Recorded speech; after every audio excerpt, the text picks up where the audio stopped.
Sincerely speaking, some of us don't even know when we are being emotionally blackmailed or manipulated in relationship and how to get out of it when we are already a victim. My friend, who is a psychotherapist, a relationship therapist, is here to tell us who an emotional blackmailer is, what it does in relationship, and how to institute plans when we are already a victim. Hello viewers, I'm Ezenwa Sunday. You can also call me the video journalist with epic shots. Welcome to Visit Without Border. So who are we visiting today? We are visiting a friend, an amazing woman, a psychotherapist, a relationship therapist. She's here to tell us who an emotional blackmailer is and what a blackmailer does in relationship. Most of us know what blackmail Stay tuned. is. And with emotional blackmail, what it is when someone exerts their control over you and they use you. They have an attachment with you. They know you care about them. And so they use emotional blackmail to get what they want. It's a desperate measure. Now, before I go into the bad part of it and the extreme part of it and what it does in relationships, I want to remind all you watchers that we all do emotional blackmail. Something as simple as pouting when our partner comes home because they didn't bring us a treat from the grocery store, or they didn't bring us our favorite ice cream, or you kind of sulk, or you might even use a silent treatment if you don't get what you want from your partner. And even though we use it and it's not right, we should try not to do it. Most of us do it. And we know what it feels like. We know what it feels like on the other end of it. But when you're with someone, when you're dating someone who is an emotional blackmail, it's completely different. Like they've already scoped you out. They know what your motives are. They know exactly why the type of person you are will fall into their trap. And they know this because they use something that's referred to as fog. They use your fear, they use your sense of obligation, and they use your sense of guilt. People who are blackmailed usually have a very good sense of morality. And if anything, they feel more obligated. They will take on things that aren't their fault, that aren't their problem, and they'll assume many times the guilt. And emotional blackmailers know that. In fact, they know it sometimes before the person that actually feels that way will pick it up. And when I see them in my office, I can tell you these cases can go to extremes. I've had to testify in courts because of them. Now, there are different types of emotional blackmail, and I want to go through those. There's 4 major types.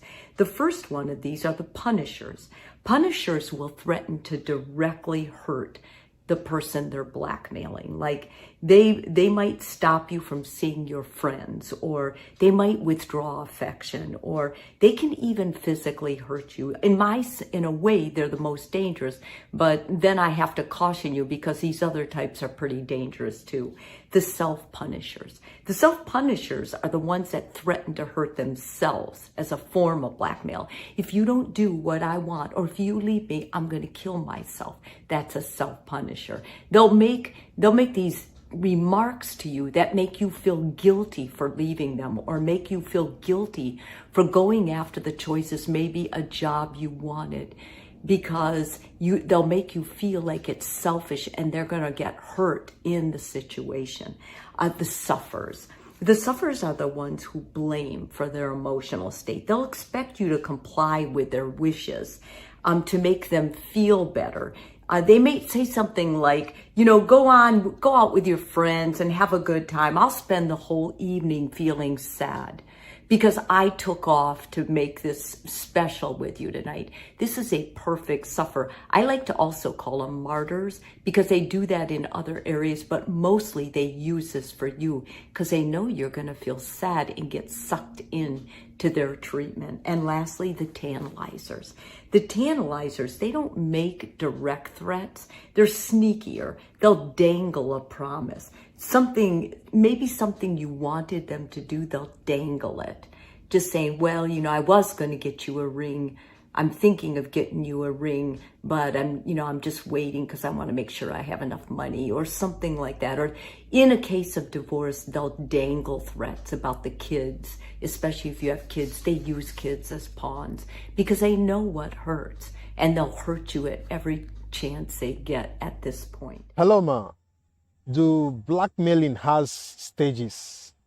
I think it's important that you understand the stages, because sometimes people say, well, they made a demand, but what does that mean? Oh, that means everything. There's stages that emotional blackmailers use, and the first is the demand. The emotional blackmailer tells the victims what they want from them, and then they add an emotional threat to it, such as, if you leave me, I'll hurt myself. Or if you leave, I'll hurt the kids. Or if you leave, I'll take the kids. Things like this are very common in emotional blackmail.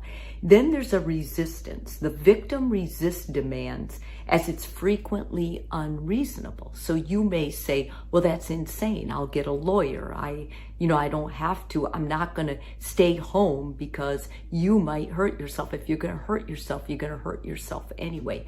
And it's important we put that in, because some people, go into denial. They'll say, well, I resisted. I stood up for myself.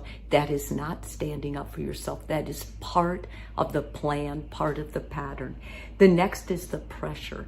The blackmailer starts pressuring you to give in without caring how you feel or if you're scared or anything else. They will pressure you, and this pressure is intense and it's not reasonable. And if you were to tell another person, they would say, this is nuts. It's nuts, all right. But you're already seduced in because they have you fearful, and they know you feel guilty, and they know you feel obligated. And so this is what they're working on. The next thing they do is they'll send a threat. They'll say something like, if you don't do what I tell you, I'm going to tell your friends this, or I'm going to go and tell your mother this, or I'm going to have so-and-so go get your parents, or pick up so-and-so from school. This is very common, and I see it a lot, so I want you to be aware of it. Next is compliance. You're scared. You're scared, and there's a part of you that feels responsible.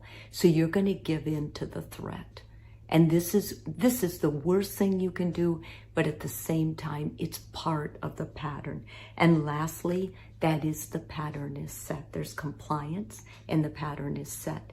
If you can interject with the healthcare, with the police authorities, with a support person at any time during this process, you're going to be better off, and you're going to nix the blackmailer's intention. But it's so difficult. That's why you need at least one person that you can tell and confide in that this emotional blackmailing is going on. Now, you might think, is it over? Like, if I am with a person like this, what are my chances of ever, can this relationship exist? Well, there's all kinds of examples of what blackmailers will do in statements. And I would say if you have 2 of these, that's too many. And at this point, I would for sure start instituting a plan. So if I ever see another man look at you, I will kill him. If that's not romantic, guys, if you hear that, that is an emotional blackmailer. That is not a healthy, normal person. I've already discussed this with our pastor, therapist, friends, family, and they agree that you are being unreasonable. You will hear that from the emotional blackmailer. And you need to understand this is all in the books. This is what this person has. It was your fault that I was late for work. Another typical kind. If you wouldn't cook in an unhealthy way, I wouldn't be overweight. You can see that they don't take responsibility for yourself. Another type of emotional blackmail. You'll never see the kids again.